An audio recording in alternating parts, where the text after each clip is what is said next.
পাত্রের ছোট ভাইকে প্রপোজ করে দিল অদ্রিতা। বিস্ময়ে হতবাক বাড়ির লোক।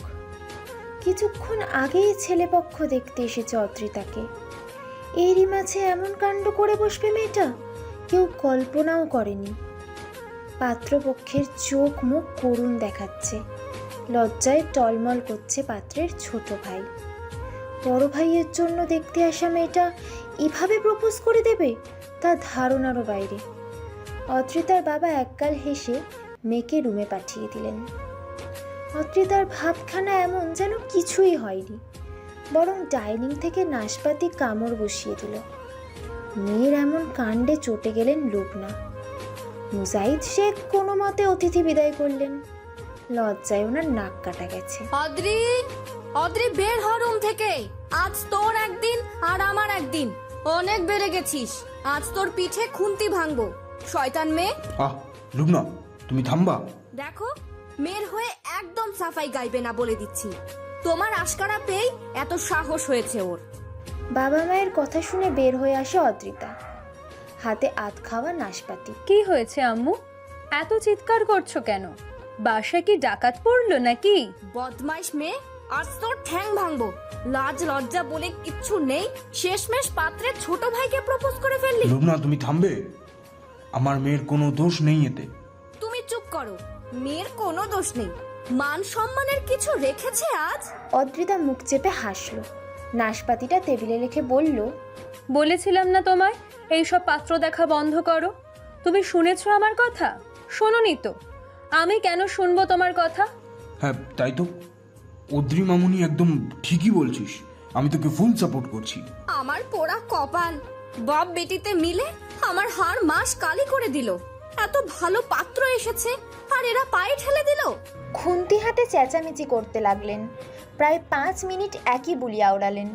বাবা মেয়ের দিকে রক্ত চক্ষু দিয়ে তাকিয়ে তারপরে কিচেনে চলে গেলেন। মুজাহিদ হো হো করে হেসে উঠলেন। অদ্রিতাও হাসতে লাগলো, বাবার কাঁধে মাথা রেখে চোখ বুজে নিল। মুজাহিদ মেয়ের মাথায় হাত বুলিয়ে বললেন, যাই বলিস না কেন, আজ কিন্তু তুই একদম ঠিক করিসনি। কি করব আব্বু, এরা তো আজ ফাইনাল ডেট দিয়েই যেতেন। তাই বলে এমন করবি? তোর মামা প্রচন্ড রেগে আছেন, যাওয়ার আগে ফ্যাচ ফ্যাচ করছেন। ধ্যাত, রাখো তো মামার কথা। আমি টাইট দিব, দেখবে সোজা হয়ে যাবে। মুজাহিদ মৃদু হাসলেন। মেয়েটা অবুঝ। মধ্যবিত্ত ফ্যামিলির মেয়েরা একটু বড় হলেই মানুষের কাছে দৃষ্টিকটু হয়ে ওঠে। তাদের নানা দিকে বুঝে শুনে চলতে হয়, না হলে চুন থেকে পান খসলেই কেচ্ছা রটে যায়। এই তো কিছুদিন আগের কথা। অদ্রিতারই ক্লাসমেট লিজা। মেয়েটা পড়াশোনাতে বেশ ভালো, মধ্যবিত্ত ফ্যামিলির হাসি খুশি মেয়ে। অ্যাডমিশন টেস্টের জন্য কোচিং করে রোজ। একদিন কোচিংয়ে বয়ফ্রেন্ড আসে, তাদের মাঝে রাগারাগি চলছিল। ওরা নিজেদের মধ্যে মিটমাট করতে থাকে। রাগারাগি মিটে যাওয়ায় ছোট্ট করে সেলিব্রেশন করতে ক্যাফেতে যায়। এলাকার কিছু বদ্ধ মস্তিষ্কযুক্ত মানুষের চোখে পড়ে সেটা। ব্যাস হয়ে গেল। মেয়েটাকে বেশ্যা অবধি বলে দিয়েছে ও নাকি ছেলেটার সাথে আলাদা এক রুমে সময় কাটিয়েছে, আরও বিশ্রী কিছু ভাষা।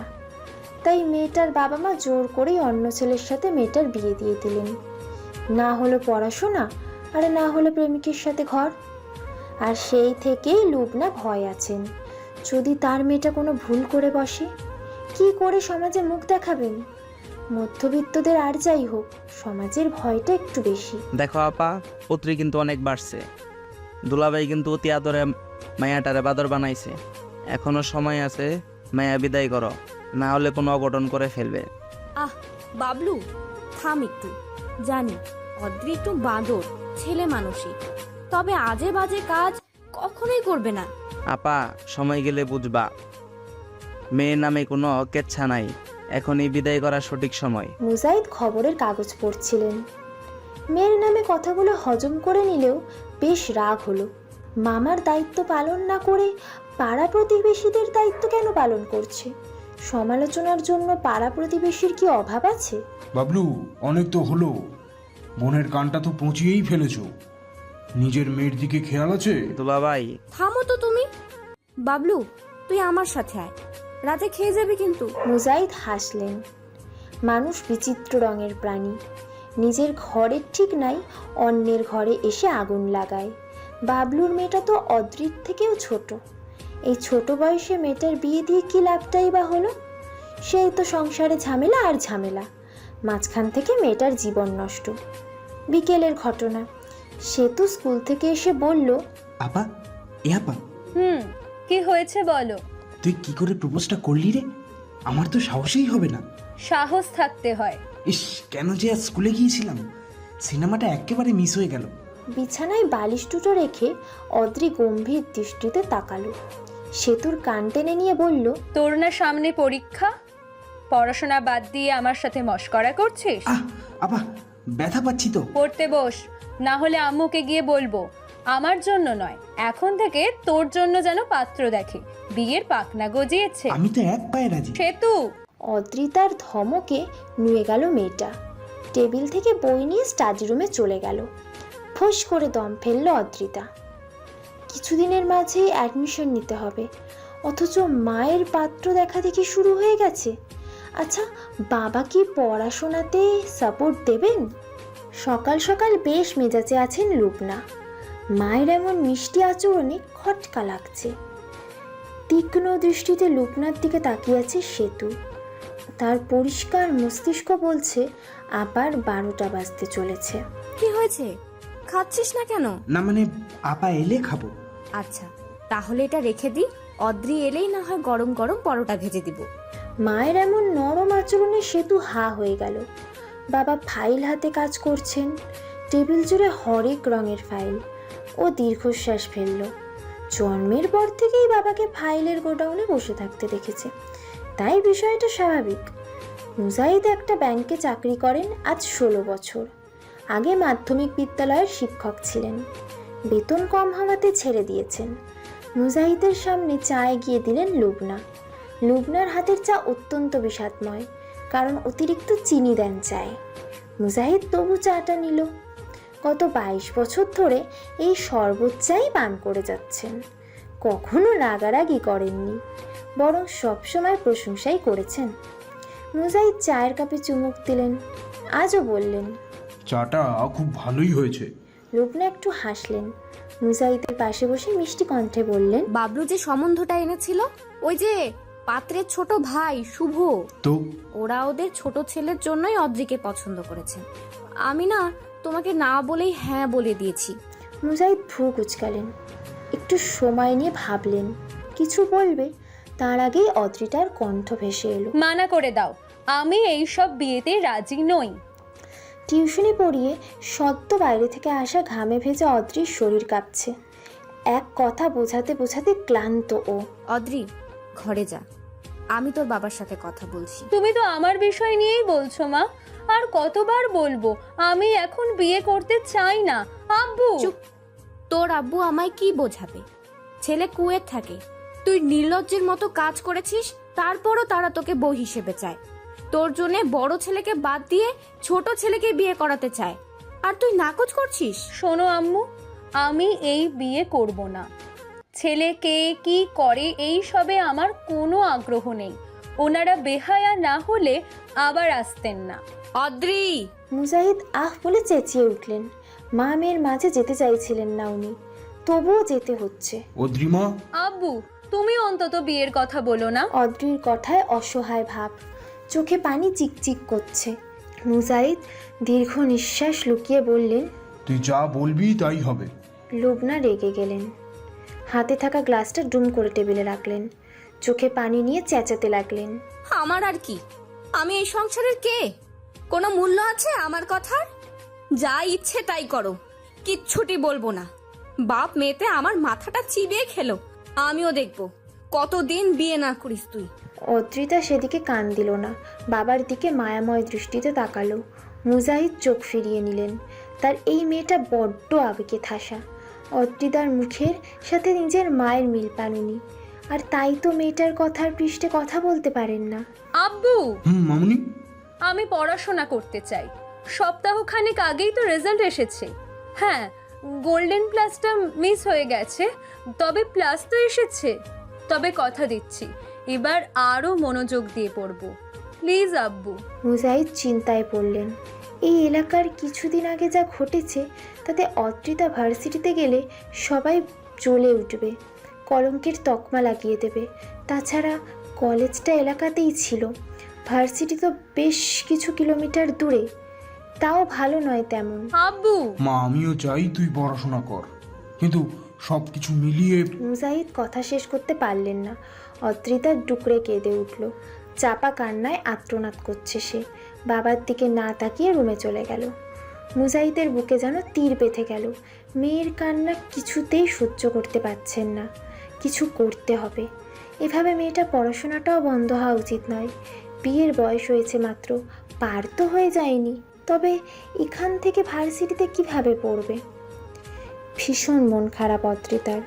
ও খোলা জানলা দিয়ে বাইরে তাকিয়েছিল, সুন্দর চাঁদ আকাশের বুকে, তবে সেসব তাকে ছুতে পারছে না। ঘড়ির কাঁটা তখন 11টা ছুঁয়েছে। ফোনটা বেজে উঠল, আননোন নাম্বার। অদ্রিতার হৃদয় অনুভূতিহীন।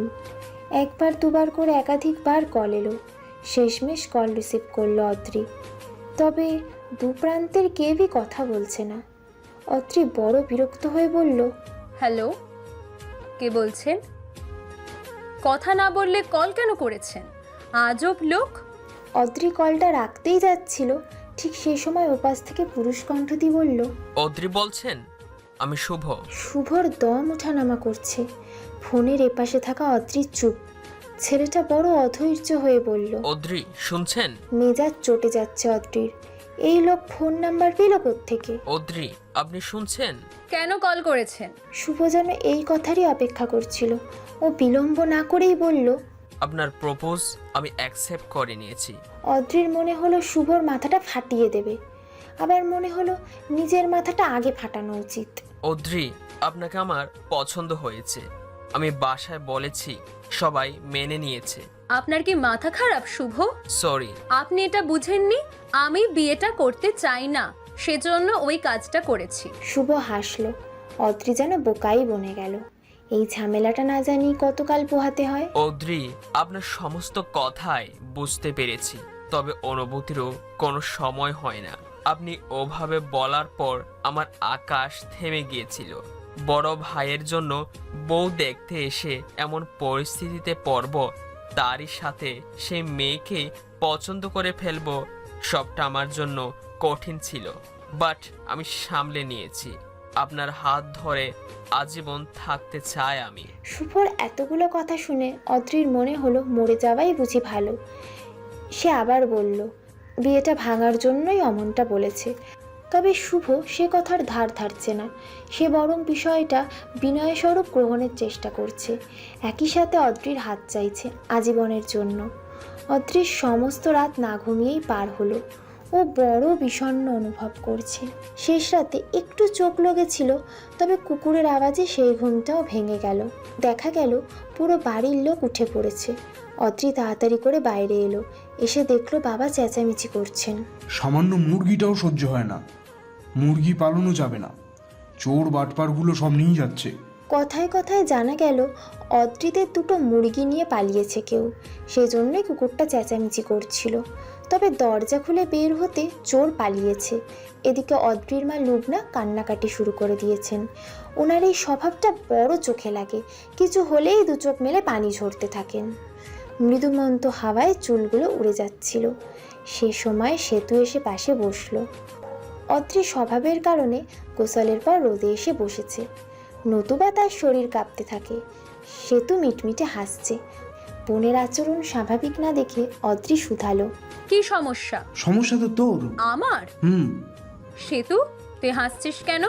কারণ তোর দিওয়ানা নিচে বসে আছেন। অদ্রির চোখ বড় হয়ে গেল। দিওয়ানা বলতে কার কথা বলছে সেতু? ছাদ থেকে নেমে অদ্রির মনে হলো বাসা থেকে বের হয়ে যেতে পারলে বুঝি শান্তি মিলত। সোফায় আরাম করে বসে আছে শুভ, তার সমাদর চলছে।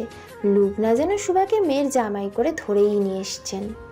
অদ্রিকে দেখে মৃদু হাসল শুভ। ছেলেটার চোখে মুখে ভালো লাগা। অদ্রি চোখ ঘুরিয়ে নিজের রুমে এসে বসে রইল। খানিক বাদেই সেতু এসে বলল, আপু, মা তোকে ডাকছে কেন? তোর দিওয়ানার সাথে কথা বলবার জন্য। আশ্চর্য! আমি জানি না, তুই আয়, নতুবা মা আসবে। অদ্রি গেল না। কপট রাগ দেখিয়ে রুমের দরজা বন্ধ করে রইল। লুবনা এলেন কিছু সময় পরই। অদ্রি, দরজা খোল। আমার মাথা ব্যথা করছে মা, পরে এসো। এখন তোর মাথা ব্যথা শুরু হলো? বাদরামির জায়গা পাস না? উফ মা। দরজা খুলতেই ঘরে প্রবেশ করলেন লুবনা। কণ্ঠ নামিয়ে বললেন, এখনো চুলগুলো ঠিক করিসনি? পাগল তুই! ছেলেটা বসে আছে সেই কখন থেকে। কথার মাঝেই তিনি মেয়ের চুল গোছাতে লাগলেন। অদ্রি হাবুলের মতো বসে আছে। চুল গোছানো শেষ হলে লুবনা বললেন, যা, আর কোনো বাদরামি করবি না। মা, তুমি কি পেয়েছো বলো তো? অদ্রি, মা, আজ না হয় কাল তো বিয়ে করতেই হবে, তাই না? শুভ কতটা ভালো ছেলে সেটা তো দেখেছিসই। বিদেশে বড় চাকরিও করে, পারিবারিক অবস্থাও ভালো। আর কি চাই বল তো মা? অদ্রি কিছু একটা বলতে নিয়েও থেমে গেল। তার ভালো লাগছে না। এই ঝামেলা কি কখনোই যাবে না? পুকুর পাড়ে এসে বসেছে অদ্রি আর শুভ।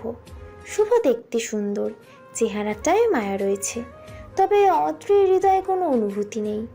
ওর মন মস্তিষ্ক নিজের কেরিয়ার দিয়ে চলেছে। কত স্বপ্ন, কত আশা। অনেকটা সময় পর শুভ বলল, অদ্রি, আপনি আপসেট? সোজা সাপটা বলায় হাসলো শুভ। অদ্রি সেই হাসি দেখে বরং বিরক্তই হলো। আপনি বিষয়টা মজার ছলে নিচ্ছেন কেন শুভ? আমি চাই না বিয়ে করতে। কাউকে পছন্দ করেন? অদ্রি সরু চোখে তাকালো। সত্যি বলতে তার পছন্দের কেউ নেই। যদি শুভকে থামাতে পছন্দ আছে কথাটি বলে, তবে মা আজই বিয়ে দিয়ে দেবেন। তাই প্রশ্নটা এড়িয়ে গেল অদ্রি। শুভ কিন্তু নাছোড়বান্ধা। সে বলল, যাক, এদিক তাহলে ক্লিয়ারই আছে। আমি জানি আপনি চান না বিয়ে করতে, কারণ আপনার মনে সংশয় বিয়ে হলে আপনি কেরিয়ারে বাধাগ্রস্ত হবেন। কথাটা ঠিকই বলেছে শুভ, তবে অদ্রি কিছু বলছে না। শুভ আরেকটু সাহস সঞ্চয় করে মেয়েটির আরেকটু নিকটে এসে বসলো। অদ্রি কিছুটা ভয় পেয়ে বলল, শুভ, দূরে সরে বসুন। শুভ মৃদু হাসলো। মেয়েটির এই স্বভাব তার বড্ড ভালো লেগেছে। যেই মেয়ে নিজেকে শুদ্ধ করে রাখতে চায়, সে নিশ্চয়ই স্ত্রীরূপে সেরা। ভয় পাবেন না, এমন কিছু করব না যাতে কলঙ্ক হবে। তবে জেনে রাখবেন, এই হাত ছোঁয়ার অধিকার শুভ নিয়েই ছাড়বে। অদ্রি, আপনি শুধু আমার, শুধুই আমার। দোটানায় কাটলো 2 দিন। অদ্রির মন মস্তিষ্ক শুভর বলা কথাগুলো প্রভাব বিস্তার করলো। ছেলেটা এমন করে কেন কথা বলল? অদ্রি নিজেকে সামলে নিল কিছুদিনের মধ্যেই। শুভ নামক মানুষটাকে সে মনেও করল না। এদিকে কিন্তু সময় পেরিয়ে যাচ্ছে। অ্যাডমিশন টেস্ট ঘনিয়ে আসছে। নানান চিন্তায় বোধ হয়ে আছে অদ্রি। তার পড়াশোনা একেবারেই হচ্ছে না। পড়তে গেলেই মনে হচ্ছে সব নতুন। এই নিয়ে 2 দিন কান্নাকাটিও করলো। লুবনা আর মুজাহিদ মেয়ের অবস্থাটাও বুঝতে পারলেন। এদিকে শুভও সব স্বাধীনতা দিতে চায় অদ্রি তাকে। তাই লুবনাও দ্বিমত করলেন না। মেয়ের পড়াশোনার ব্যাপারে ওনারা সিদ্ধান্ত নিলেন মুজাহিদের বন্ধু রৌফ গাজীর বাসায় পাঠাবেন। ভদ্রলোক মুজাহিদের ভাইস্বরূপ। ছোটবেলায় একসাথে ঘুমিয়েছে কত। সব মিলিয়ে একটু হলেও শান্তি পেল অদ্রি। তার পড়াশোনাটাও হবে। তবে এখন টার্গেট নিজের স্বপ্নের ভার্সিটি। বাস ড্রাইভারের অশ্রাব্য ভাষায় গালিতে ঘুম ভাঙল অদ্রিতার। মেয়েটা ঈষৎ ভয় পেয়েছে। চোখ পিটপিট করে চাইতেই মনে হলো কি এক নিদারুণ কষ্ট লুকিয়ে ওর মাঝে। এদিকে বাস ড্রাইভার অন্য এক ড্রাইভারের সঙ্গে গালিগালাজ জুড়ে দিয়েছে। ওর পাশে থাকা নারীটি বোধহয় কিছুটা বুঝতে পেরেছে, তাই ভরসার কণ্ঠে বলল, ভয় পাবেন না, শহরে নতুন। দুদিকে মাথা কাত করিয়ে হ্যাঁ বলল অদ্রি। সে এমনিতে সাহসী, তবে কেমন যেন একটা ভয় কাজ করছে। মহিলাটা বলল, ঠিক হয়ে যাবে। শহরে আছেন তো, কত কিছু দেখবেন এখন। অদ্রি আর কিছু বলল না। ঘাড় ঘুরিয়ে চাইল ইট পাথরের আবৃত শহরের পানে। কুমোট বাতাস, অট্টালিকা আর মানুষের গদাগাদি। এই এক মুহূর্তের জন্য অদ্রির মনে হলো দম বন্ধ হয়ে আসছে। সে মারা যাবে। একটি নির্দিষ্ট ঠিকানায় পৌঁছালো অদ্রি। তার মাথা ব্যথা করছে। শহরে আসাটা তার জন্য একটা চ্যালেঞ্জ ছিল। বাবা অবশ্য আসতেন, তবে একটা কাজ পড়ে যাওয়ায় আশা হয়ে ওঠেনি। এদিকে অদ্রির ভার্সিটি অ্যাডমিশন টেস্ট কাছে থাকায় একাই আসতে হলো তাকে। সে বেশ বড় মুখ করে বলে এসেছে একাই যেতে পারবে। পথে মা কতবার কল করেছেন তার হিসাব নেই। সে বেশ বড় মুখ করে বলে এসেছে একাই যেতে পারবে। পথে যে মা কতবার কল করেছে তার হিসাব নেই। যাক, অবশেষে পৌঁছালো অদ্রি। সে কিছুটা ভীত হয়েছিল। একেবারে অজপাড়া গায়ের মেয়ে সে নয়, তবে ওই যে গণ্ডিটা পেরিয়ে আসা হয়নি, সে কিছুটা ভীত হয়েছিল, তাই এত ভয়। ওই যে গণ্ডি পেরিয়ে আসা হয়নি, তাই এত ভয়।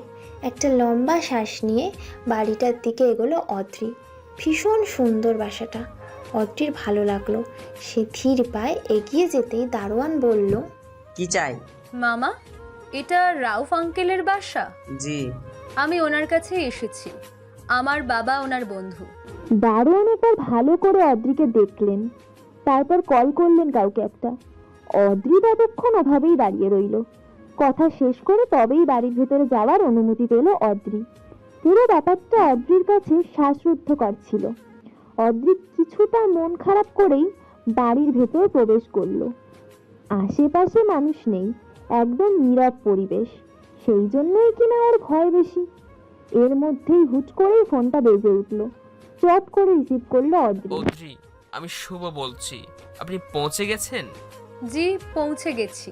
কথাটি শেষ করেই কল রাখতে যাচ্ছিল ও, তবে এতে শুভকে অপমান করা হয়, তাই ও পুনরায় ফোনটি তুলল। উপাস থেকেই শুভ হেসে বলল। অদ্রি, শুনছেন? অদ্রি কিছু বলল না, শুভই বলল, ঠিক আছে, সাবধানে থাকবেন, পরে কল করব। শেষ বাক্যটিতে অদ্রির মনে হলো বড় জোর গলায় বলতে আর কল করবে না। আমার ভালো লাগে না, তবে বলা হলো না। অদ্রি ব্যাগ দুটো হাতে তুলে নিয়ে বাড়ির সদর দরজা দিয়ে প্রবেশ করলো। চারপাশের সাজসজ্জা দেখে আনমনেই হাঁ হয়ে গেল ও। এই ধরনের বাড়ি সাধারণত সিনেমাতে দেখা হয়। রৌফ আঙ্কেলরা ধনী, তবে এত ধনী এটা আশা করেনি ও। ধন সম্পদ মানুষকে অহংকারী করে তুললেও রৌফের পরিবার এই দিক থেকে আলাদা। তারা ভীষণ মিশুক প্রকৃতির, বিশেষ করে রৌফের স্ত্রী রোকেয়া। তিনি যে অদ্রিকে কন্যার মতো ট্রিট করছেন, অদ্রি ভীষণ অবাক হচ্ছে সব কিছুতে। খাওয়া দাওয়ার পর্ব শেষ করে অদ্রিকে ঘর দেখিয়ে দেওয়া হলো। আলিশান বাড়ির আলিশান কক্ষ। অদ্রির এবার ভালো লাগছে, এই পরিবেশটা তার পছন্দ হলো। মায়ের সাথে কথা বলে সে গোসল ছেড়ে নিল। জার্নি করায় ক্লান্ত ছিল সে, তাই তুলতুলে বেডে গা ছোঁয়াতেই ঘুম এসে গেল দু চোখে। সন্ধ্যায় ঘুম ভাঙল অদ্রির। এবার শরীর চাঙ্গা লাগছে। হাত মুখ ধুয়ে এলো ড্রয়িং রুমে। রৌফ আর রোকেয়া বসে আছেন, হাতে চা। ঘুম ভেঙেছে মা? জি আন্টি, টায়ার্ড ছিলাম তো, তাই অনেকটা সময় ঘুমিয়েছিলাম। ভালো করেছ। এখন বলো, চা খাবে নাকি কফি? চা খাবো আন্টি। আচ্ছা, আসো তাহলে। কথাটি বলেই উঠতে নিয়েছিলেন রোকেয়া। অদ্রি বাধা দিয়ে বলল, কিচেন থেকেই তো, আমি নিতে পারবো। রোকেয়া যেন কিছুটা খুশি হলেন। মেয়েটার স্বাভাবিক ভাব তাকে স্বস্তিও দিচ্ছে। কেটলি থেকে গরম চা নিল অদ্রি। চা ওর সবসময় প্রিয়, যে কোনো সময় চা পানে অভ্যস্ত সে। কেটলিটা রাখার সময় নজরে পড়ল বৃহৎ জানালা দিয়ে বাগান দেখা যাচ্ছে, সেখানে আবার ফোয়ারা রয়েছে। রাতের আধারে বড় সুন্দর দেখাচ্ছে। আকাশ সম আগ্রহ নিয়ে ফোয়ারার দিকে এলো অদ্রি। চেয়ে রইল, দারুণ সুন্দর এটি। তাই ছুঁয়ে দেখার লোভ সামলাতে পারিনি। যেই না ছুতে যাবে অমনি একটি কণ্ঠ ভেসে এলো। এখানে কে? পুরুষ কণ্ঠ। অদ্রি সামান্য ভয় পেয়ে গেছে, তাই পেছনে না ঘুরেই বলল, জি আমি। আমি কে? আমি মানে। বাক্যটি পুরো করার আগেই পুরুষটি পুনরায় বলল, এখানে কি? এবার অদ্রি আসলেই ভয় পেল। সে ঘুরে তাকানোর সাহস পাচ্ছে না। কণ্ঠটা একটু বেশি ভয়ালো যেন। চওড়া দেহের পুরুষটি সামনে এসে দাঁড়ালো। অদ্রি শুকনো ঢোক গিলছে। ছেলেটা বেশ মেজাজ নিয়ে বলল, নাম কি? অদ্রিতা শেখ। ক্লাস? এইচএসসি দিয়েছি। এই প্রশ্নের জবাব দিতে গিয়েই যেন বিব্রত হচ্ছে অদ্রি। ও সরু চোখে তাকালো, দেখলো পুরুষটি গম্ভীরভাবে তাকিয়ে আছে। ওর কেন যেন কান্না পাচ্ছে, নিজের সত্তা হারিয়ে ফেলছে যেন। রাগীব, ওকে ভয় দেখাচ্ছ কেন? কণ্ঠটি রোকেয়ার। ধরে প্রাণ ফিরে পেল অদ্রি। তাকালো অসহায় দৃষ্টিতে। রাজীব একটু জোরেই হেসে ফেলল। রোকেয়া ছেলের নিকটে এসে বললেন, তুমি কবে ঠিক হবে বলো তো? কখনোই ঠিক হব না আম্মু, বাট ও যে এত ভীতু তা জানতাম না। ভীতু শব্দটি বলায় অদ্রিতার মুখশ্রী ফ্যাকাশে হয়ে এলো। সে ভীতু? সত্যি কি তাই? বিপরীতে কোনো জবাব এলো না। রোকেয়া অদ্রিতার মাথায় হাত রাখলেন। ভয় পেও না, ও আমার ছেলে রাগীব, বড় দুষ্টু। উফ আম্মু, বড় দুষ্টু হয়েছে তুমি। বয়স হলো, তবে বুদ্ধিটা হচ্ছে না। অদ্রিকে সরি বল রাগীব। বাক্যটি বলেই রোকেয়া অদ্রির দিকে তাকালেন। অদ্রি বলল, ঠিক আছে আন্টি, সরি বলতে হবে না। এ কথা বললেও রাজীব কিন্তু সরি বলতে ভুলল না। সে সাথে রোকেয়া যেন শুনতে না পায়, তাই ফিসফিস করে বলল, ভীতু মেয়ে। ভিতু মেয়ে? অদ্রিতা শেখ আর ভিতু শব্দটি একেবারেই বেমানান। নেহাতি সে ভদ্র, নতুবা রাজীব নামের ছেলেটির গাল লাল করে দিত। নিজে কক্ষে বসে এসবে ভাবছিল সে। এমন সময় কলটা বেজে উঠল। বড় বিরক্ত হলো অদ্রি। রিসিভ করলো না। তবে ওপাশের ব্যক্তিটিও থেমে নেই, লাগাতার কল করে চলেছে। এবার অদ্রি কল রিসিভ করলো, তবে টু শব্দটিও করলো না। ওপাশ থেকে কণ্ঠটি বলল, অদ্রি, আমি শুভ বলছি। শুভ? আপনি কখনোই আমার জন্য শুভ নন। সর্বদা অশুভ হয়ে কেন আসেন বলেন তো? রাজীবের ঘরের লাগোয়া বারান্দাটা একটু বেশিই সুন্দর। বিশাল আর খোলা হাওয়াতে এর সৌন্দর্য অধিক চোখে পড়ে। দুদিন ধরে বারান্দার দিকে নজর যাচ্ছে অদ্রির। মেয়েটা একটা সংকোচ থেকে সে পথে আর যায়নি। তবে এই ভোরবেলায় লোকটা যেন সামলে উঠতে পারেনি। ভীষণ সুন্দর একটা ঘ্রাণ নাকে এসে ধরা দিচ্ছে। অদ্রি ছুটে গিয়ে নিচের বারান্দায় এসে দাঁড়ালো। এখান থেকে রাজীবের বারান্দাটা দেখা যায়। নানান রঙের ফুল রাখা সেখানে। অদ্রির মন ছুটে যেতে যাচ্ছে। ও বিড়াল পায়ে এগিয়ে গেল। করিডোর পেরিয়ে আসতেই পায়ের গতি নেমে গেল। রাজীব জিম করে এসেছে। উন্মুক্ত শরীরে বিন্দু বিন্দু জলবিন্দু। অদ্রির মনে হলো তার শরীর কাঁপছে, চোখ ঘোলাটে হয়ে আসছে। সরে যেতে চাইলেই রাজীব ডেকে উঠল। দাঁড়াও। থেমে গেল অদ্রির পদযুগল। রাজীব এগিয়ে এসে ওর বরাবর দাঁড়ালো। ক্ষীণ স্বরে বলল, তো ভোরে এখানে কেন? প্রশ্নের উত্তরটি চট করে দিতে পারছে না অদ্রি। রাজীব কয়েক সেকেন্ড অপেক্ষা করে আশেপাশে তাকালো। কি আমাকে খুঁজতে এসেছিলে? এবার প্রতিবাদ করলো অদ্রি। দ্রুত সুরে বলল, না তো, তবে এমনি এসেছি। বুঝি, কিন্তু কি বুঝেন? যা বোঝাতে চাও। আমি কখন কি বোঝালাম? আশ্চর্য তো। রাজীব কেবল হাসলো। অদ্রি চেয়ে রইল। এই পুরুষটি তার দেখা সব থেকে অদ্ভুত মানুষের মধ্যে পড়ে। টানা পড়াশোনা চলছে অদ্রির। মেয়েটার পরীক্ষা রয়েছে, তার দম নেওয়ার ফুরসত নেই। রোকেয়া এসে নাস্তা দিয়ে গেলেন। অদ্রির ভালো লাগায় বুক ভরে এলো। মায়া নিয়ে তাকালো ও। মেয়েটার সেই দৃষ্টি দেখে হাসলেন রোকেয়া, মাথায় হাত বুলিয়ে দিলেন। সমস্যা হচ্ছে মা? কিছুটা ভয় পাচ্ছে আন্টি। আমার জীবনের ব্যাপার মনে হচ্ছে। ছি মা, এই পরীক্ষাকে জীবনের সাথে তুলনা কেন করছো? আন্টি, ভয় হচ্ছে। ভয় পেও না, ইনশাল্লাহ সব ভালো হবে। অদ্রির মন ভরে উঠল। রোকেয়া চলে গেল, পুনরায় পড়তে লাগলো। কিছু সময় পর মাকে কল করে কথা বলে নিল। ভয়ের চোটে মেয়েটি কান্নাই করে দিল। ওপাশ দিয়ে সান্ত্বনা দিয়ে লুবনা বললেন, যা হবে ভালোই হবে, চিন্তা করিস না, কাল তোর বাবা আসবেন। ঠিক আছে মা। কল রেখেও বেশ কিছু সময় কাঁদল অদ্রি। পরীক্ষায় যাবার আগে রোকেয়া এসে তোয়া পড়ে ফু দিয়ে দিলেন। অদ্রির চোখ ভিজে এসেছে। এই মানুষটার প্রতি অদ্ভুত শ্রদ্ধা পাচ্ছে সে। ড্রাইভারের হাত ভেঙেছে। অপ্রত্যাশিতভাবে ঘটনাটা ঘটল। এদিকে অদ্রির লেট হচ্ছে, ওর কান্না পাচ্ছে রীতিমতো। রোকেয়া বিষয়টা বুঝতে পারছিলেন। ওই মুহূর্তেই বের হচ্ছিল রাজীব।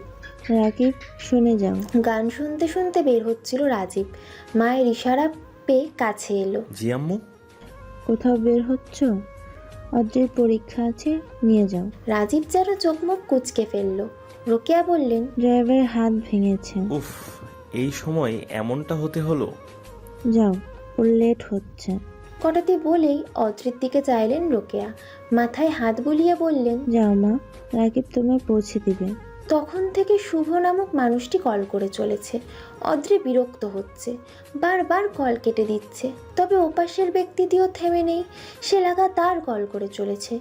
এবার অদ্রির রাগ হলো, তবে পাশে রাজীব থাকায় রাগটি প্রকাশ করতে পারল না।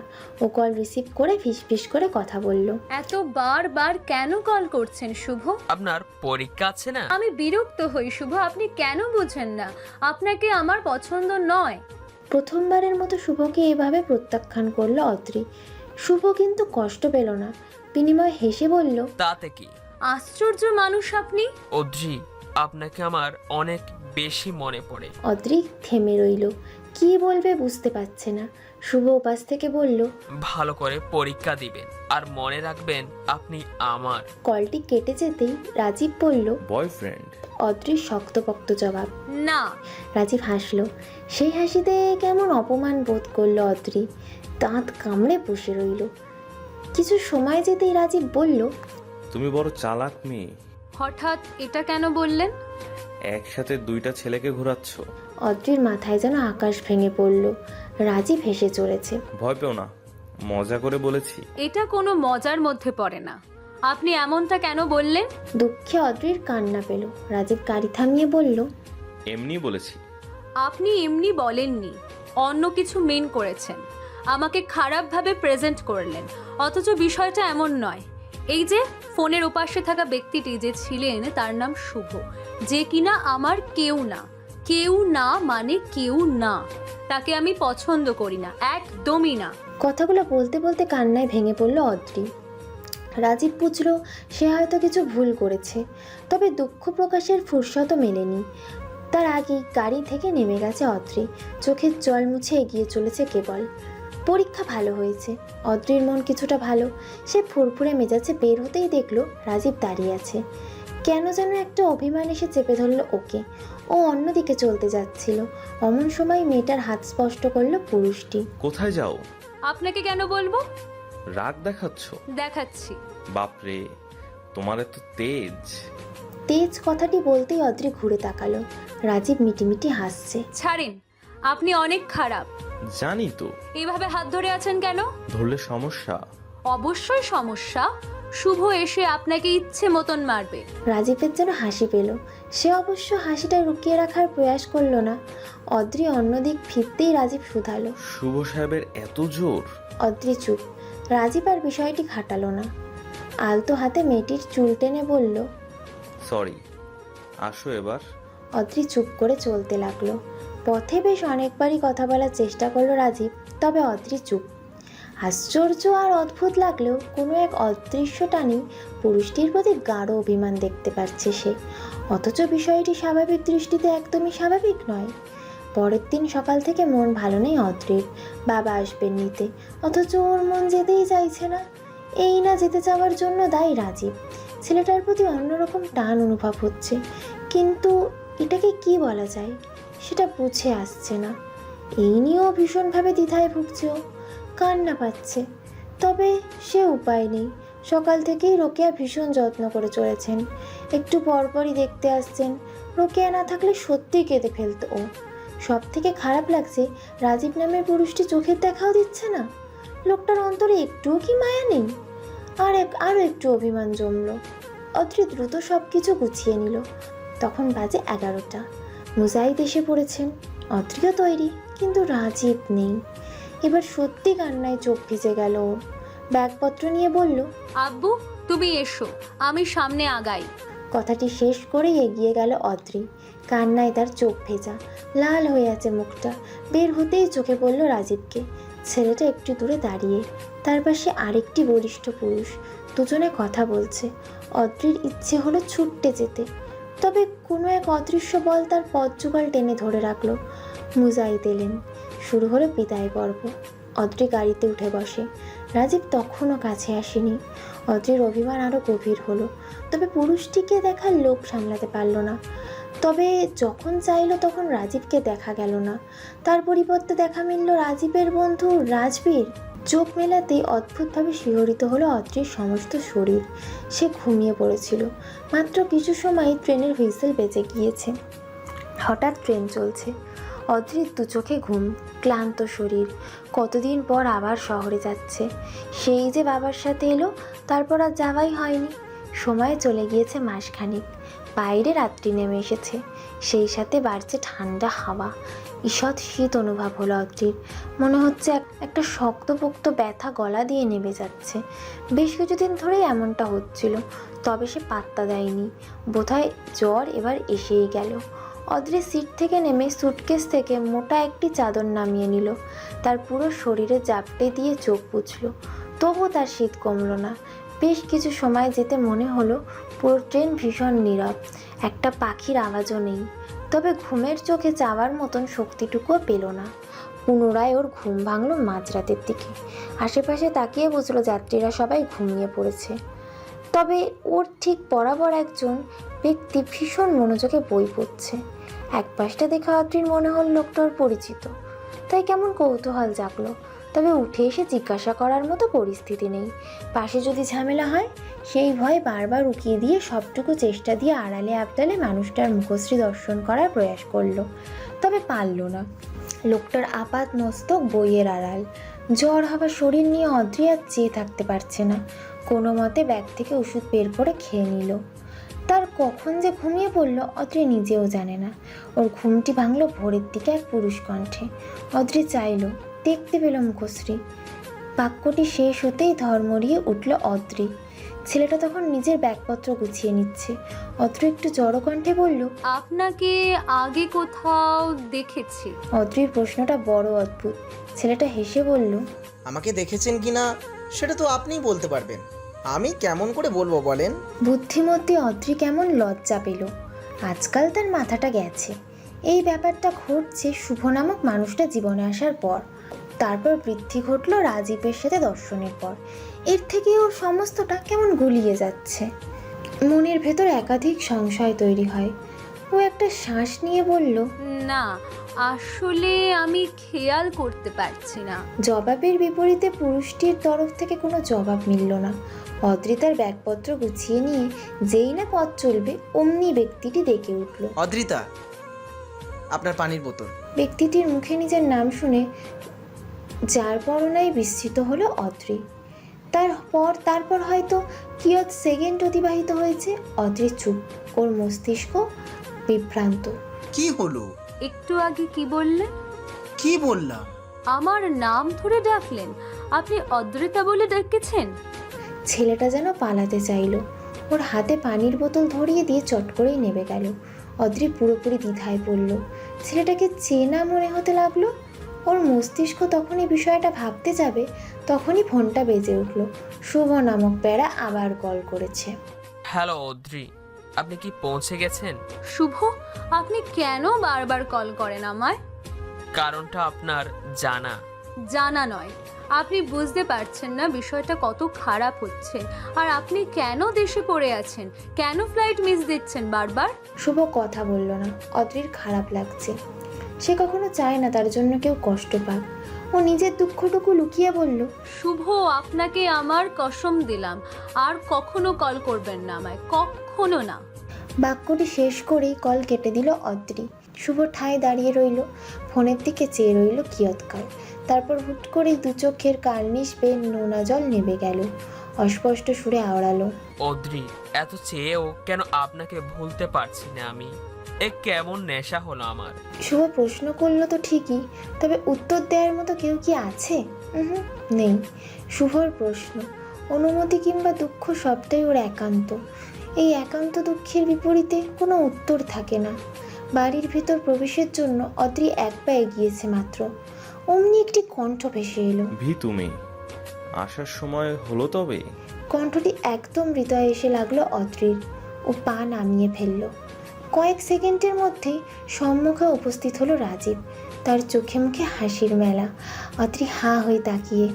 রাজীব নামের পুরুষটি যেন আগের থেকেও বেশি সুন্দর হয়ে গেছে। অদ্রিমা এসেছো? রোকেয়া দোতলা থেকে নামতে নামতে কথাটি বললেন। অদ্রি মৃদু হেসে এগিয়ে গেল। একে অপরের আলিঙ্গন করল। আপনি ভালো আছেন আন্টি? হ্যাঁ মা, ভালো আছি। তুমি এত লেট করলে যে? বাড়িতে যাওয়ার পর একটু ব্যস্ত হয়ে পড়েছিলাম।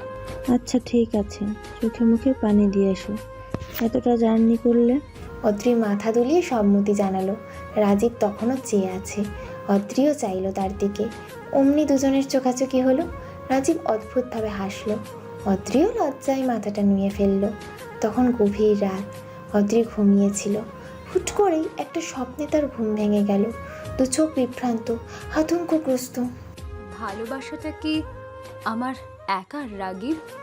কথাটি বলেই কান্নায় ভেঙে পড়ল অদ্রি। সে অদ্ভুত এক স্বপ্ন দেখেছে।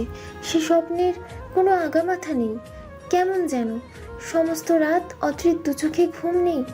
সে ঘুমোতে পারল না হাজারো চেষ্টা করেও। শেষমেশ রুম থেকে বেরিয়ে এলো। পুরো বাড়ি ঘুরঘুর করে যেই না ফিরতে যাবে অমনি রাজীবের ঘরের দরজাটি খুলে গেল। রাতের মাত্র 3 দিন হলো অদ্রি আর রাজীবের সম্পর্কের। অদ্রি এখনও ভাবতে পারে না সে কাউকে নানান কথায় ভাবছিল অদ্রি। রাজীব ড্রাইভ করছে। মেয়েটি অন্যমনস্ক ভাব অনুভব করে গাড়ি থামালো। কি হয়েছে? হুম কি ভাবছো?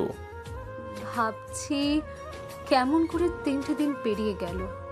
আমি কাউকে ভালোবেসে ফেললামই বা কেমন করে? সবটা এত দ্রুত আর অবিশ্বাস্য যে। রাজীব হেসে মেয়েটির হাত টেনে নিল, চুমু খেলো হাতের উল্টো পিঠে। সম্পর্ক নিয়ে খুশি নও? এমনটা নয় রাগীব, বাট আমার ভাবতে কষ্ট হচ্ছে। প্রথম সম্পর্কে এমনটা হওয়া অস্বাভাবিক না। অদ্রি কেবল হাসলো, কিছু বলল না। রাজীব পুনরায় গাড়ি চালাচ্ছে। মৃদুমন্ত হাওয়া অনুভব হতেই দু চোখ বন্ধ করে রইল অদ্রি। ওর দিকে তাকিয়ে রাজীবের মনের ভেতর শক্ত প্রজাপতি উড়ে যেতে লাগলো। অদ্ভুত লাগে সবটা। অদ্রির সাথে রাজীবের সম্পর্কটা খুব দ্রুতই এগোচ্ছে। রাজীব যত্নশীল, সর্বদা খোঁজ খবর রাখে। মাঝে মাঝে অদ্রির মনে হয় পৃথিবীতে এত সুন্দর রাজীবের সাথে সম্পর্ক না হলে ও সত্যিই জানতো না। মাঝে মাঝে অদ্রির মনে হয় এই পৃথিবীতে এত সুন্দর রাজীবের সাথে সম্পর্ক না হলে ও সত্যিই জানতো না। স্বভাবতই গোশাল শেষে চুল শুকাচ্ছে অদ্রি। তার চুলগুলো রাজীব একটু বেশিই পছন্দ করে। লজ্জায় নুয়ে যখনই কাছে আসবে তখনই ছুঁয়ে দেখবে। চুলের গন্ধ নিয়ে বলবে এই চুলে মাদক রয়েছে। অদ্রি তখন কি এক লজ্জায় নুয়ে থাকে। অথচ কোনো কালেই সে লাজুক ছিল না। সব কেমন স্বপ্ন, এক ঘোর। অদ্রি চোখ বন্ধ করেও রাজীবের উপস্থিতি টের পেল। এর কারণ ছেলেটার গায়ে মাখা পারফিউম। ও যখন চোখ মেলে চাইল মৃদু হেসে বলল রাগীব। কিয়ৎকাল যাওয়ার পরও রাজীব কোনো জবাব দিল না।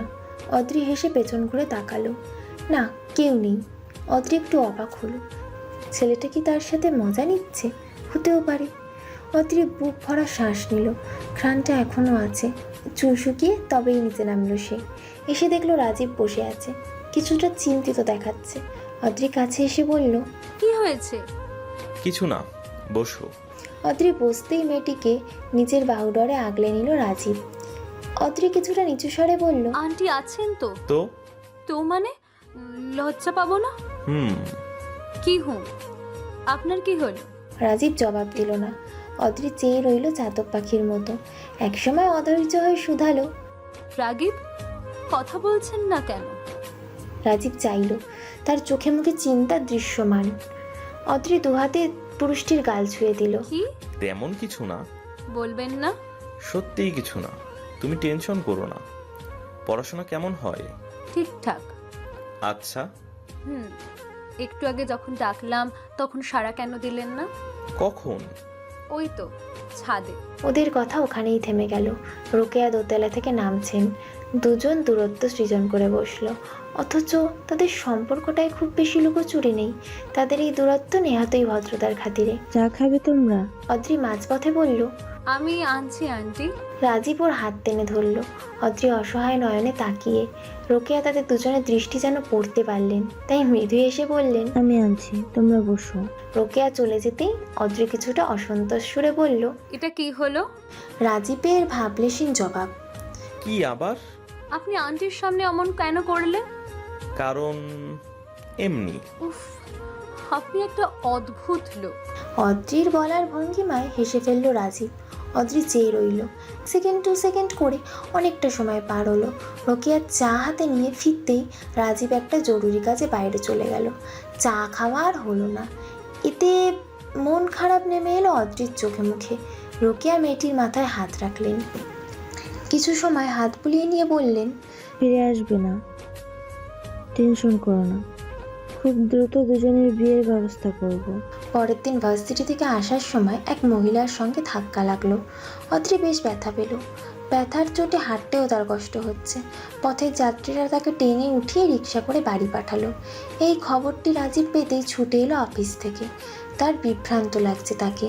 এদিকে অদ্রির পায়ের বেশ কিছু অংশ আঘাতপ্রাপ্ত, হাতেও চোট লেগেছে, ঠোঁটে এক কোণ কেটেছে। সব মিলিয়ে খুবই বাজে অবস্থা। রাজীব এসেই মেয়েটির যত্ন শুরু করে দিল। কেমন যেন করছে। আর তার এই অবস্থা দেখে অদ্রি চুপ। রাজীবের প্রতি তার ভালোবাসাটা কেমন বেড়েই চলেছে। ওর কান্না পাচ্ছে। একটা মানুষ এতটা ভালোবাসতে পারে? এক গ্লাস পানি পান করে ঘুমোতে এলো অদ্রি। রাজীব এসে মেয়েটির মাথায় হাত বুলিয়ে দিয়েছে। অনেক নির্দেশ দিয়েছে, সবটা শুনতে হবে অদ্রিকে। চোখ বন্ধ করেও অদ্রির ঘুম আসছে না। কী যেন একটা যন্ত্রণা। অদ্রির খুব ইচ্ছে করছে ফোন চাপার। সে উঠে এসে ব্যাগ থেকে ফোনটা বের করলো। এটা তো ওর না। তবে ও খামটা তুলে নিল চটপট। তারপর বিড়াল পায়ে বেডের কাছে এসে দাঁড়ালো। লাইট জ্বালিয়ে যেই না খামটা ধরবে অমনি কল এলো। সেতু কল করেছে, নিশ্চয়ই খবর পেয়েছে। হ্যাঁ আপু, কি খবর? ভালো। অনেক চোট পেয়েছিস? ভালোই, ধাক্কা লেগে ইটের সাথে আঘাত লেগেছে। ইস, খুব কষ্ট হচ্ছে না রে? বেশি না। তুই বাবা মাকে কিছু জানাসনি তো? না। ঠিক আছে, তবে টেনশন করিস না। আচ্ছা, তাইলে ঘুমা। তুইও। কল রেখে অদ্রির একটু মন খারাপ হলো। রোকেয়া রাজীব যথেষ্ট যত্ন করছে, তবে মায়ের যত্নের কথাটা স্মরণ হয়? অদ্রির যখন শরীর খারাপ হয় তখন মা সারা রাত বসে থাকেন। বাবা বারবার দেখে যান, সেতু পায়ের কাছে ঘুমিয়ে থাকে। সবটা স্মরণ করে অদ্রির এই মন খারাপ। একটা সময় পর কান্নাকাটিও করলো, অথচ এই কান্নার কোনো মানে নেই। অদ্রির ঘুম ভাঙলো ভোরের আলোতে। গত রাতে কান্নাকাটি করে কখন সে ঘুমিয়েছে সে জানে না। মেয়েটির মুখে চোখেই পানি শুকিয়েছে, কেমন একটা আঠালো ভাব। ও উঠে গিয়ে মুখ ধুয়ে এলো। এবার ভালো লাগছে। আয়নার সামনে এসে সে নিজেকে ভালো মতো দেখলো। পায়ের ব্যথাটা কিছুটা কম, তবে হাতের জোর ভালোই। অদ্রি নিজের অগোছালো চুলগুলো গুছিয়ে নিয়ে একটা নিঃশ্বাস ফেললো। বের হবে তাই বেড থেকে ওড়না নিয়ে সে সময় খামটা নজরে এলো। এক কোণে পড়ে আছে। গত রাতের ঘটনা স্মরণ হলো ওর। ও চট করেই খামটা তুলে নিল। আগ্রহ নিয়ে খামটা খুললেই বেরিয়ে এলো বেশ কিছু ছবি। প্রতিটা ছবি ভালো মতো দেখলো অদ্রি। ওর মনে হতে লাগলো মাথার ওপর আকাশ ভেঙেছে। দু চোখ নামিয়েছে নোনা জলের ফোয়ারা। দুটো ব্যক্তি একে অপরের মুখোমুখি দাঁড়িয়ে। কারো মুখে কোনো শব্দ নেই। কি এক ব্যথায় স্তব্ধ হয়ে আছে চারপাশ। অদ্রির দ্বিধার চোখে পুরুষটি দেখে চলেছে। এদিকে পুরুষটি একেবারেই চুপ। কথা বলুন মিস্টার রাগী। রাজীব নিরুত্তর। সে মেয়েটিকে ভালো মতন দেখে চলেছে। অদ্রির দু চোখ যেন জলস্থ অগ্নিশিখা। কি বলবো? বললেও তুমি বুঝবে না। অদ্রির এবার হাসি পেল, তবে হাসিটুকু ভেদ করে বেরিয়ে এলো কান্না। কি বুঝবো না? এরা কারা রাগী? আপনি বলতে পারেন? রাজীব কথা না বলে সামনের দিকটা এলো। অদ্রি দু হাতে পুরুষটিকে ঠেলে দিয়ে বলল, সরে যান। তুমি মিথ্যে ভুল বুঝলে অদ্রি। এদের সাথে আমার কোনো সম্পর্ক নেই। তবে এই ক্লোজ ছবিগুলো, তাও এতগুলো মেয়ের সাথে? রাজীব এবার চুপ। অদ্রির দু চোখ বৃষ্টি ঝরাতে ব্যস্ত। বিষয়টি আমি বলতে চাই না অদ্রি, তবে তুমি আমায় ভুল বুঝলে। কথাটি বলেই চলে গেল রাজীব। অদ্রি ধপ করে মেঝেতে বসে পড়ল। রাজীবের সাথে একাধিক নারীর খুব ক্লোজ ছবি সে একেবারেই মেনে নিতে পারছে না। অদ্রি আর রাজীবের সমস্ত কথাই শুনেছেন রোকেয়া। তিনি বড় হতাশ হলেন। ছেলেটা কেন যে অতীত স্মরণ করতে চায় না। তখন প্রায় রাত 11টা বাজে। অদ্রি নিজের রুমে বসে চাপা কান্নায় ভাসাচ্ছিল। এদিকে রাজীব এখনো ফেরেনি। সেই যে সকালে বের হয়েছে তারপর আর ফেরেনি। রোকেয়া মৃদু শব্দ করে ঘরে প্রবেশ করল, তবে অদ্রির হেলদোল নেই। কোনো এক অদৃশ্য শক্তি ওর সমস্ত ধ্যান জ্ঞান তুলে নিয়ে চলে গেছে। রোকেয়া খুব করে মেয়েটির মনের অবস্থা বুঝতে পারলেন, তবে তিনি বিচলিত হলেন না, কারণ তিনি জানেন একটু পরই মেয়েটির সমস্ত মান অভিমান জলের মতো হয়ে যাবে। কারণ সে জানেন একটু পরেই মেয়েটির সমস্ত মান অভিমান জলের মতো হয়ে যাবে। অদ্রি, মা কি হয়েছে? অদ্রি বোধহয় শোনেনি, তাই জবাব দিচ্ছে না। রোকেয়া আলগোছে কন্যাটির বাহুতে হাত রাখলো। এতে ধ্যান ফিরল ওর। ও চাইল, তবে চোখে মুখে দুঃখের ছায়া। কি হয়েছে মা? রোকেয়ার মায়ায় ভরা কণ্ঠটা অদ্রির সমস্ত শরীরে কম্পন ধরিয়ে দেয়। অদ্রি নিজের কান্না লুকোতে পারে না, অমনি কেঁদে ওঠে। রোকেয়াকে আষ্টে পুষ্টে জড়িয়ে ধরে। আন্টি, আন্টি, এটা কি হয়ে গেল?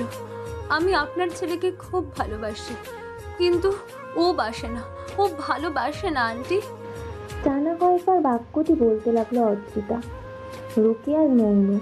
তিনি শুরুতেই কিছু বললেন না, বরং অদ্রির জমানো ব্যথাটা বের হওয়ার সুযোগ করে দিলেন। বেশ কিছু সময় পর যখন অদ্রির কান্না থামলো তখন রোকেয়া বললেন, সব সময় যা দেখা যায় তা কিন্তু সত্যি হয় না মা। অদ্রি চুপ, দু হাতের তালুতে চোখ মুছে নিচ্ছে।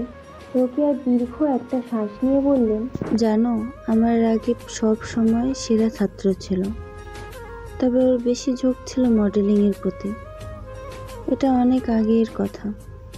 তোমার আঙ্কেল তখন সাধারণ একজন মানুষ, তার উপরে এই জগতে পরিচিত কেউ নেই। রাকিব কঠিন পরিশ্রম শুরু করলো, নানান জায়গায় আসা যাওয়া করলো একটা কাজের আশায়। তবে বলে না, টাকা না থাকলে কোনো কিছুরই মূল্য নেই। ওই ভয়ঙ্কর দিনের কথা আমি আজও স্মরণ করতে পারি না। আমার ছেলেটা এক বাটপারের হাতে পড়েছিল। লোকটা ওকে মদের নেশায় বোধ করিয়ে দিয়ে পতিতা পল্লীতে নিয়ে ফেলল। জানো তো, সমাজে শুধু নারীরাই টাকার বিনিময়ে বিক্রি হয় না, অনেক ক্ষেত্রে পুরুষরাও টাকার বিনিময়ে বিক্রি হয়। পুরোটা শেষ না করেই রোকেয়া বললেন, এই ছবিগুলো এমন কেউ তো হয়তো তোমাকে পাঠিয়েছে যারা আমাদের নজরে রাখে, আমাদের সম্পর্কে ভীষণ ভালোভাবে জানে। তুমি ওকে ভুল বোঝো, এটি তার উদ্দেশ্য। তবে বিশ্বাস করো, এই মেয়েগুলোর সাথে আমার ছেলের কোনো সম্পর্ক নেই। নেহাতি পরিস্থিতির শিকার হয়েছিল, তবে অনেক কষ্টে আমার ছেলেটা সেই পরিস্থিতি মোকাবেলা করে। তবে যে দাগ লাগে সেটা তো সহজে যায় না।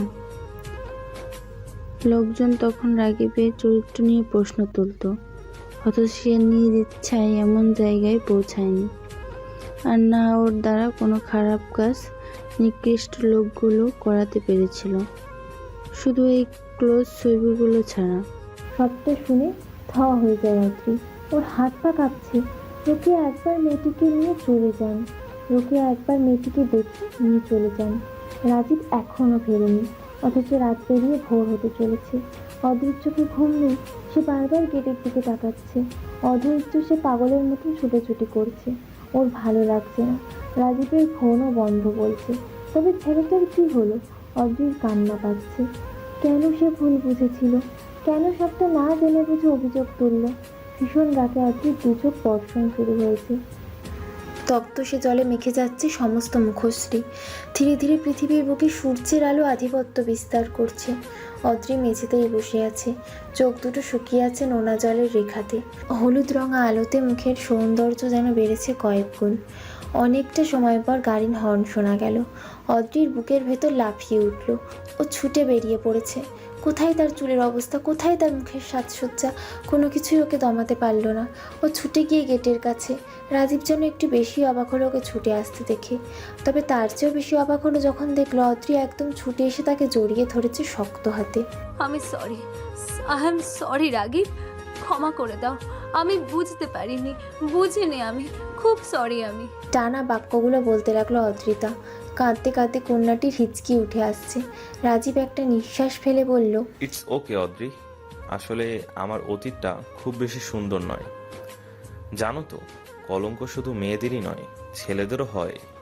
কি একটা আশ্চর্য ব্যথা ছেয়ে গেল অদ্রিতার সমস্ত শরীর। পিঠে বাঘ বেয়ে নেমে যেতে লাগলো ঘামের স্রোত। সে বড় ঘেমে গিয়েছে। রাজীব দু হাতের মুঠোতে মেয়েটির মুখ তুলে নিয়ে শুধালো, না খেয়ে আছো? অদ্রি প্রশ্নটির জবাব না দিয়ে বলল, রাগীব, আমায় মাফ করেছো তো? রাজীব একটু করে হাসলো। তবে সেই হাসিতেও কোথায় একটা ব্যথা দেখতে পেল অদ্রিতা। ও শক্ত করে জড়িয়ে ধরলো পুরুষটিকে। আমরা আজই বিয়ে করব রাগীব, আজই বিয়ে করব। সত্যি খুব দ্রুত আয়োজন করা হলো। গ্রাম থেকে অদ্রির বাবা মা বোন এলো। তারা ভীষণ বিস্ময়ের সাথে সবটা দেখে চলেছে। অদ্রির মাঝের পরিবর্তনটি খুব করে দেখতে পারল লুবনা। মুজাহিদ নিশ্চুপ। মেয়ের এই সিদ্ধান্তে তিনি যে খুব একটা খুশি হয়েছেন এমনটাও নয়। অদ্রি নিজের রুম থেকে তৈরি হয়ে বাবা মায়ের কাছে এলো। লুবনা মেয়ের দিকে অপলক দৃষ্টিতে তাকিয়ে আছে। মুজাহিদও তাই। তাদের সেই ছোট্ট অদ্রি আজ এত বড় হয়ে গেল। সে নিজে সবটা সিদ্ধান্ত নিয়ে অতিথির মতো করে তাদের জানালো। প্রচণ্ড আক্রোশ থেকে কন্যাকে চড় মারলেন মুজাহিদ। অদ্রি কিন্তু কোনো প্রতিক্রিয়া জানালো না। ও বরং বাবা মায়ের পা ছুঁয়ে সালাম করে বলল, আব্বু আম্মু দোয়া করো, যাতে আমি পৃথিবীর সব থেকে সুখী হই। বিয়ের ঠিক আগের মুহূর্তে পালিয়ে গেছে অদ্রিতা। এমন খবর পেল লুবনা আর মুজাহিদের চোখে মুখে অন্ধকার নেমে এসছে। রৌফ এসে মুজাহিদের পাশে দাঁড়ালেন, আফসোস করে বললেন, শেষমেশ মেয়েটা এই কাজ করবে আমরা কেউ ভাবতে অবধি পারিনি। জানি না কোন বুদ্ধি রেখে এই কাজটি করলো। মুজাহিদ লজ্জায় মুখ তুলতে পারছেন না। লুবনা তো যায় যায় অবস্থা, তার মেয়েটা এতটা বিগড়ে গেল। 1.5 ঘন্টা পর দেখা মিলল রাজীবের।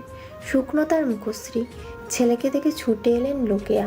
রাগীব বাবা, পেলি ওকে? না আম্মু, পেলাম না। অদ্রি আমার সাথে এমনটা কেন করলো আম্মু? শেষমেশ আমারই বন্ধুর সাথে। এই কথা বলেই একটা বেঞ্চে বসে পড়ল রাজীব। মেয়েটার প্রতি ভালোবাসার কোনো কমতি ছিল কি?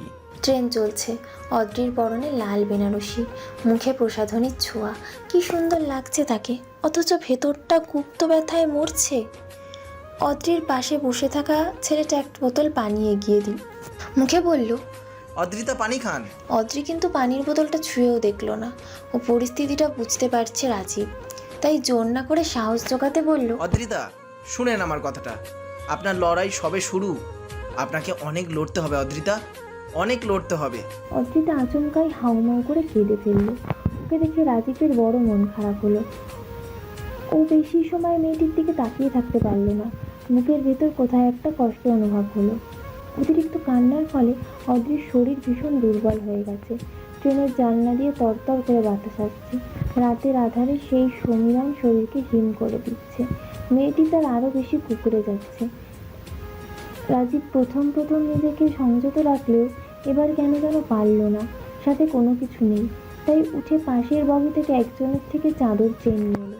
সেটা শরীরের ওপর দিতে অদ্রির মুখশ্রী কিছুটা স্বাভাবিক হয়ে এলো। রাজীব একটা লম্বা নিঃশ্বাস ফেলল। ঠিক কোন পেশায় পড়ে নিজের ঘাড়ে এত বড় বিপদ সে নিল? নিজের জীবনের সিদ্ধান্তগুলো নিজেই নিতে শিখেছে অদ্রি। ছোট থেকেই তো চটপট সে, তবে প্রেমের ব্যাপারে এত বড় ভুল হবে কেউ কি জানতো? না। অদ্রির জীবনটা কেমন যেন, সে থাকতে চাইল, তাকে সে ফিরিয়ে দিয়েছিল। আর যে ভাগ্যে পণ্যের মতো ব্যবহার করলো তার কাছেই শান্তি খুঁজছিল। অথচ ভাগ্য কার সাথে পাঠালো? অদ্রির এই জীবন বড় সংকটপূর্ণ। কে জানে কি আছে মেয়েটির ভাগ্যে। সেখানে এতদিনের পরিচিত ভালোবাসার মানুষ রাজীবই চরম নিকৃষ্ট বের হলো। সেখানেই তারই সঙ্গী রাজীব নামের মানুষটাই বা কেমন হবে? অদ্রি জানে না সে কোন আধারে একটুকরো আলো খুঁজছে। ট্রেনের বিরক্তিকর শব্দে ঘুম ভাঙল অদ্রির। ও উঠে দেখলো আশেপাশে কেউ নেই। স্বাভাবিকভাবেই এত বড় একটা ঘটনার পরও মস্তিষ্ক চাপে রয়েছে। তার উপর নিজেকে একা দেখে আরও বেশি বিভ্রান্ত হয়ে উঠল। ও চিৎকার করে উঠল, কয়েকবার চেঁচিয়ে বের হতে চাইল, কিন্তু সেই সময় একটা শক্তপোক্ত দেহ গিয়ে ঠেকলো ওর মাথাটা। ওর ভীত হয়ে যাওয়া মুখশ্রী দেখে রাজীব বলল, অদ্রিতা আপনি ভয় পাবেন না, আমি আছি, আপনি শান্ত হয়ে বসুন। স্বাভাবিক হতে কিছুক্ষণ সময় লাগলো অদ্রিতা। ও জানালার পাশে এসে বসলো। রাজবীর হাতে খাবার, সেটা এগিয়ে দিয়ে বলল, অনেক সময় ধরে না খেয়ে আছেন, খাবারটা খেয়ে নিন। অদ্রিতা ঘাড় ঘুরিয়ে চাইল, দেখলো রাজবীর নামের পুরুষটিকে। এই ব্যক্তি এর আগে আরও 2 বার দেখেছে। প্রথমবার রাজীবের সাথে, আর দ্বিতীয়বার ট্রেনে। তবে তখন চট করে বুঝে উঠতে পারেনি ব্যাপারটা। অদ্রির মৌনতা দেখে রাজীব পুনরায় বলল, খাবারটা নিন। অদ্রি এবার শক্তপোক্ত কণ্ঠে বলল, আমি কেন আপনাকে বিশ্বাস করব বলতে পারেন? জবাবে রাজবীর একটু হেসে নিল। ওর ঠিক পাশটায় বসে বলল, অদ্রিতা আপনি ভুলে যাচ্ছেন, গতকাল আপনি আমাকে বিশ্বাস করেই এত দূরে এসেছেন। সত্যি তো তাই, রাজবীরকে বিশ্বাস করেই তো এত দূর এসেছে অদ্রি। সেটাই স্মরণ করে ওর সমস্ত দেহ শিউরে উঠল। রাজীব আর তার পরিবার সম্ভবত পৃথিবীর থেকে সব থেকে নিকৃষ্ট কাতারে পড়ে। রৌফ, রোকেয়া কিংবা রাজীব, তাদের 3 জনের অভিনয় ভালোই আটকে গিয়েছিল অদ্রি। খুব সুন্দর একটা প্ল্যান করে অদ্রিকে টেনে ফেললো রাজীব। এটি মূলত তাদের বিজনেসের একটি অংশ। এর আগেও বহু মেয়েকে ভাগিয়ে এনে বিক্রি করেছে ওরা। অদ্রির সাথে অবশ্য এমনটা প্ল্যান ছিল না। ঘটনার সূত্রপাত ঘটে অদ্রি যখন প্রথমবার রাজীবদের বাড়িতে এলো। কথা ছিল অদ্রি শুধু পরীক্ষা দিয়েই চলে যাবে। যেহেতু মুজাহিদের সঙ্গে ছেলেবেলা থেকেই বন্ধু রাখবে, তাই কথাটা তিনি ফেলতে পারেননি। তবে কে জানতো খেলা এভাবে বদলে যাবে। অদ্রি যেদিন বাড়িতে এলো সেদিন রাতেই একটা মিটিং চলেছিল, আর সেখান থেকে ক্লায়েন্ট অদ্রিকে ডিমান্ড করে ফেলে।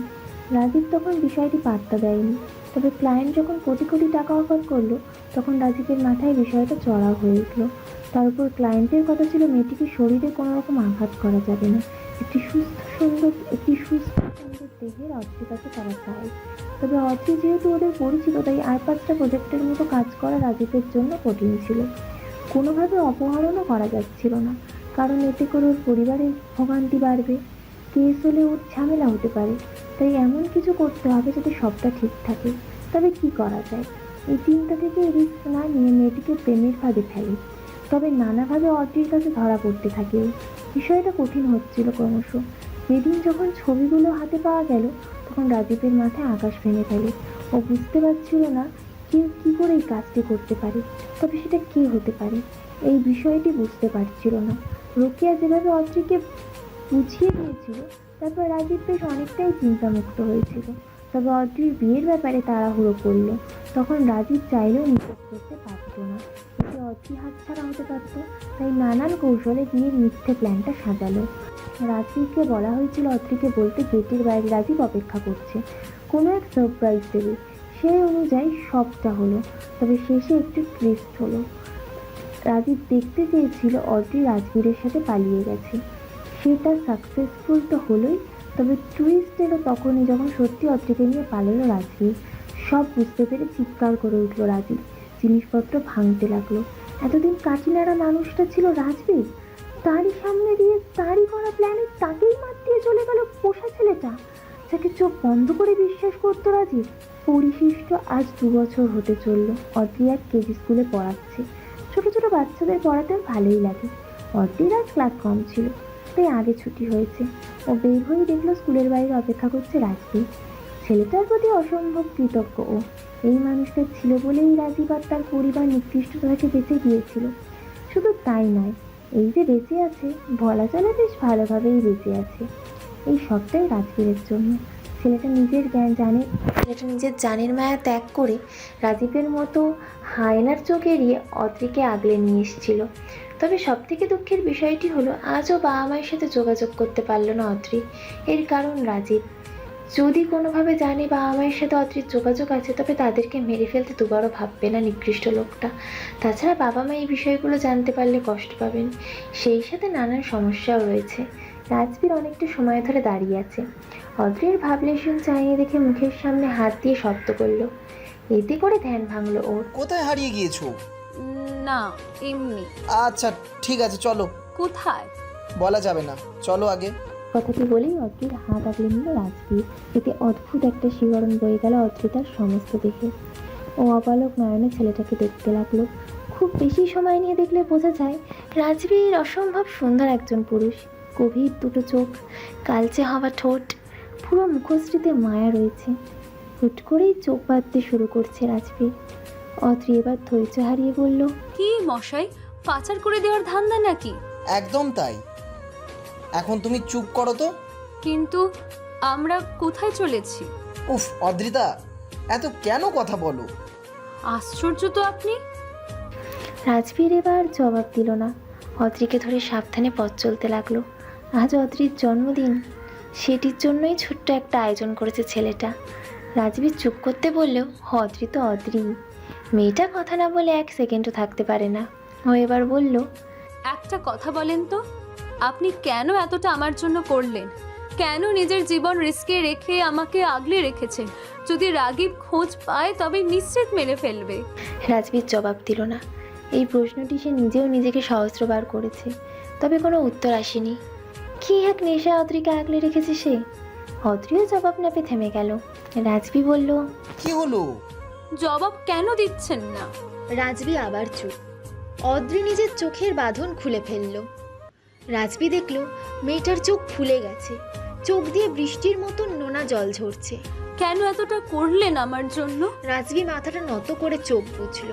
ভেতর থেকে সে কিছু একটা অনুভব করে বলল, অদ্রিতা, আমি জানি না কেন আমি এমনটা করে চলেছি, তবে তুমি ময় নেশাটা আমার কখনো না যাক। আমি তোমাতে অভ্যস্ত হয়ে গেছি। সেই যে ছোটবেলায় পরিবার হারালাম, তারপর আমি কখনো কোনো কিছু নিয়ে স্বপ্ন দেখিনি। কত খারাপ কাজের সাথে জড়িয়েছিলাম, তবে এতগুলো মাস তোমাকে নিয়ে অনেক বেশি স্বপ্ন দেখে ফেলেছি, তবে কোনো জোর নেই। আমি সবসময় চাই আমার তুমি ভালো থাকো, সুখে থাকো, সুস্থ থাকো। বাক্যটি শেষ না হতেই অদ্রিতা ছুটে এসে তাকে শক্ত করে জড়িয়ে ধরেছে, যার ফলে হুট করেই শক্ত কিছুর আঘাত অনুভব করে রাজবি। আকস্মিক সে ঘটনা ওর ভেতর অবধি নাড়িয়ে দিল। আচমকা জড়িয়ে ধরার জন্যই সে কিছুটা ব্যথা পেয়েছে, তবে বাইরের এই ব্যথার থেকে সুখের ব্যথাটা বেশি মনে হচ্ছে। অদ্রিতার চোখের জলে ভিজিয়ে দিচ্ছে পুরুষটির বুকের মাঝখান। রাজবীর চোখগুলো ঈষৎ বড় হয়ে গেছে। তবে কি তার নেশাটা এবার ব্যক্তিগত তুমিতে পরিণত হতে চলেছে? হ্যালো ডিয়ার লিসেনার্স, আপনারা শুনছিলেন একটি রোমান্টিক গল্প। গল্পটি আপনাদের কাছে কেমন লেগেছে তা অবশ্যই কমেন্ট করে জানাবেন এবং চ্যানেলটিকে লাইক এবং সাবস্ক্রাইব করতে ভুলবেন না।